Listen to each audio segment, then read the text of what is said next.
Hello everyone, in this video, I will cover how to learn any boss in the game. So why would I suggest this method?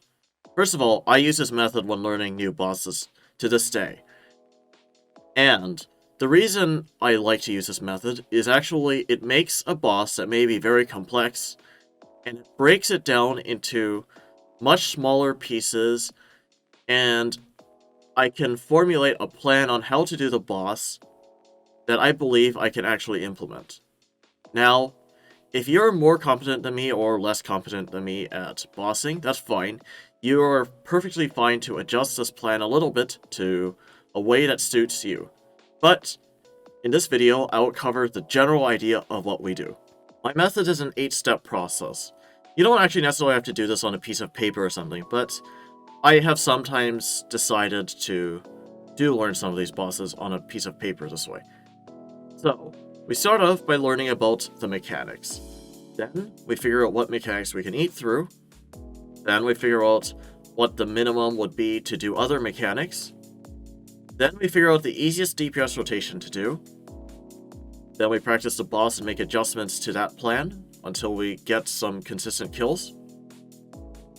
And then, after that, we're going to start trying to improve the kills into something that is hopefully more efficient and more satisfactory to you if you want to. So then we learn the standard or correct ways to handle the mechanics that we were eating through, and then improve our DPS rotation, and we basically just repeat the last two steps I mentioned over and over until you're satisfied with the kill.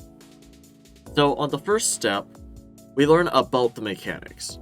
We learn how much damage the mechanics will do if you don't necessarily do them correctly, and we also learn how the mechanics work.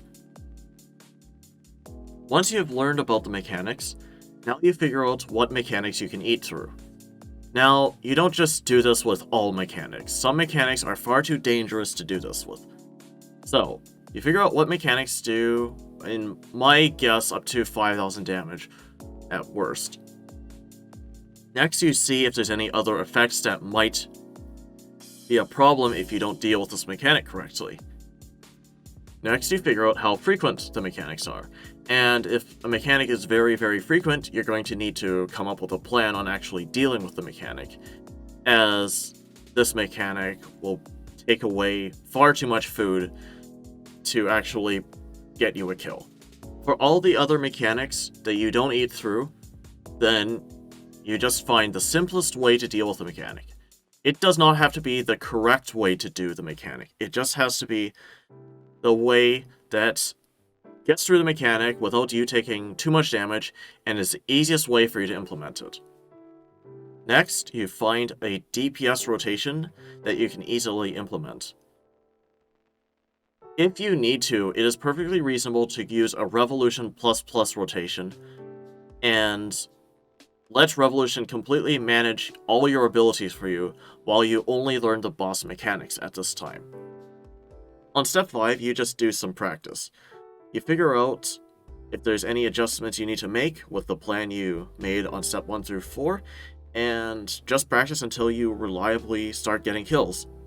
At this point, once you get past step 5, you're probably reliably getting kills, and you can actually stop here if you want, if you're already happy with how the kills are going. But if you want, we can now move on to step 6 to start improving the kills. On step 6, you figure out how to handle the mechanics correctly that you haven't already figured out how to handle correctly. Sometimes this is still eating through a mechanic. There's nothing wrong with that. The reason I didn't put this step at the very start is it actually can get quite overwhelming if you try to figure out the correct way to handle every single mechanic before you have gotten any kills, especially when some of these correct ways to handle mechanics may be highly unnecessary to actually get your first kill. Step 7 is improving your DPS rotation. Now, like I mentioned on the previous step, the reason I do not suggest getting an optimal DPS rotation at the start is it can be very overwhelming again if you try to develop a well-optimized DPS rotation for the boss as you're trying to learn the basics of doing the boss.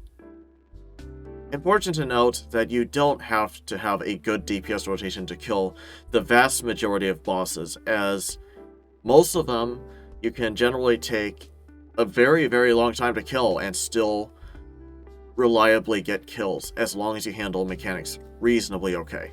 So I've explained the basic idea of my method. Now let's try this at some bosses.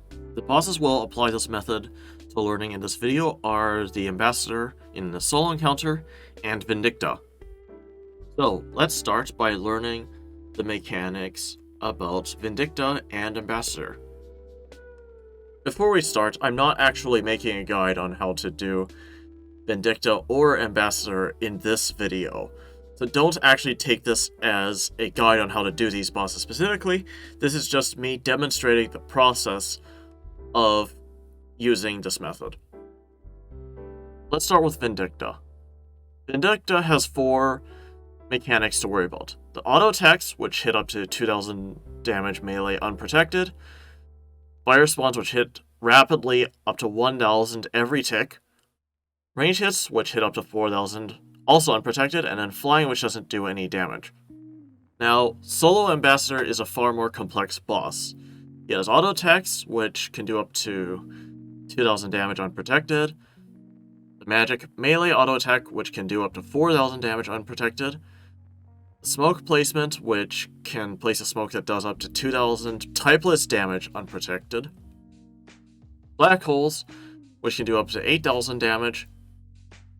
Sinister fragments, which is 8000 damage per sinister fragment you don't kill. The magic onslaught, which is about 40,000 magic damage. And then finally the black hands, which heal Ambassador but don't really do a serious amount of damage to you. So that's a very, very quick explanation of the mechanics. But now that we know how much damage the mechanics do and what the mechanics actually do, move on to stage 2, and we figure out what mechanics we can eat through. At first, at VINDICTA, you can actually eat through almost all the mechanics. You can eat through the ranged attacks because it only does up to 5000 damage.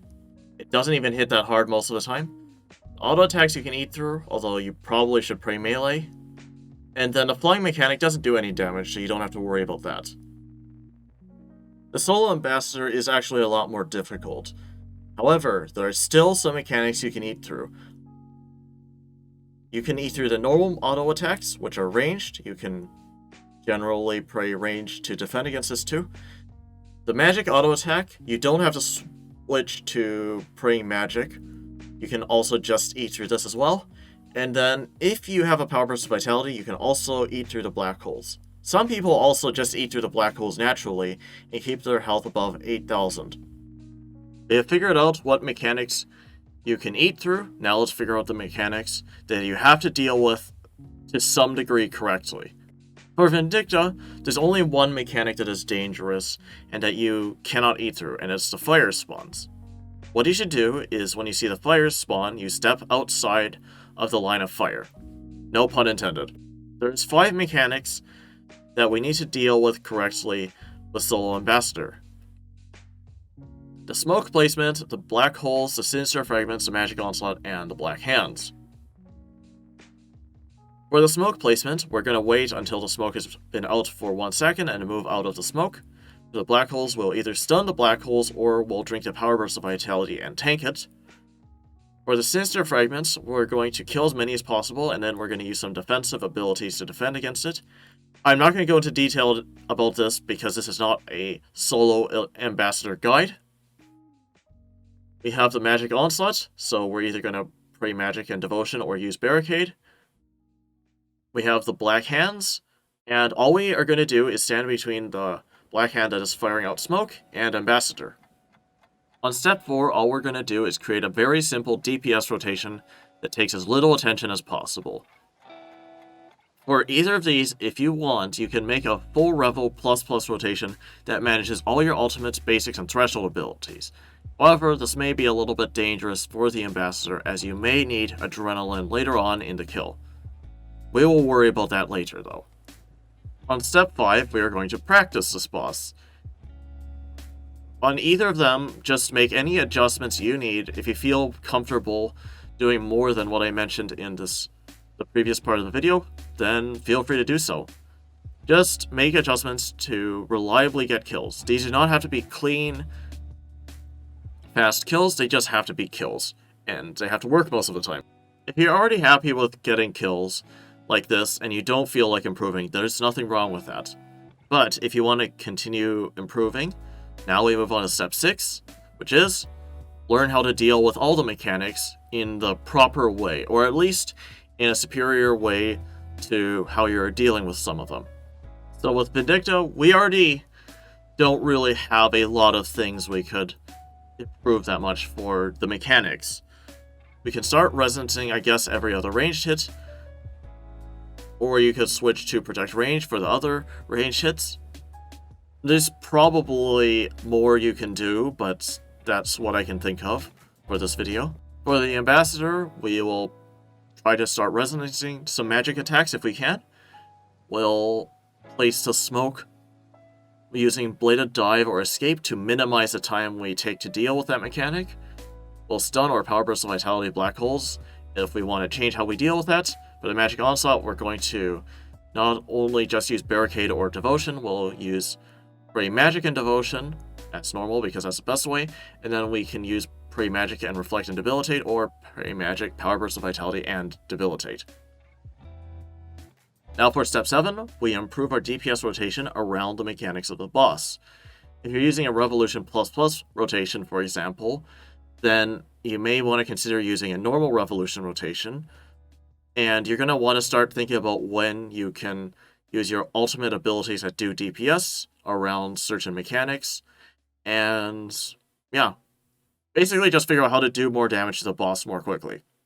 For Ambassador, you will also want to make sure you figure out what times you need Adrenaline to deal with mechanics, and you will also want to figure out how you can potentially do more damage to the Sinister Fragments as well.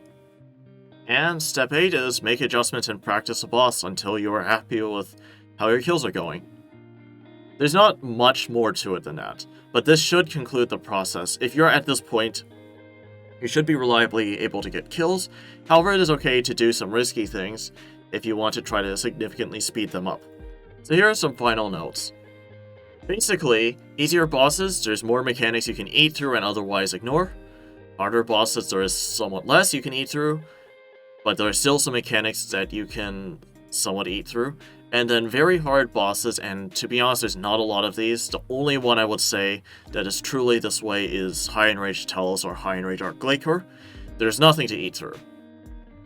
And then, for the DPS side, for easier and harder bosses, DPS is actually not that important, and when you only get to the really hard bosses, is DPS very important. Thank you for watching. With this method, you're able to get some kills at some bosses you have not tried before, and hopefully that this method also works for you and makes the boss more manageable. I understand that not everyone will do the method this way, not everyone exactly likes learning this way, but I feel like this is a good way to learn if you want to make sure that the boss does not overwhelm you when you're trying to learn how to do it.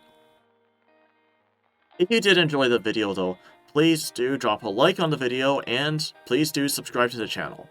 Also, please do comment down below if you have any thoughts or any comments you want to make on this video, and yeah, I'll read all of them. Thank you and have a good one.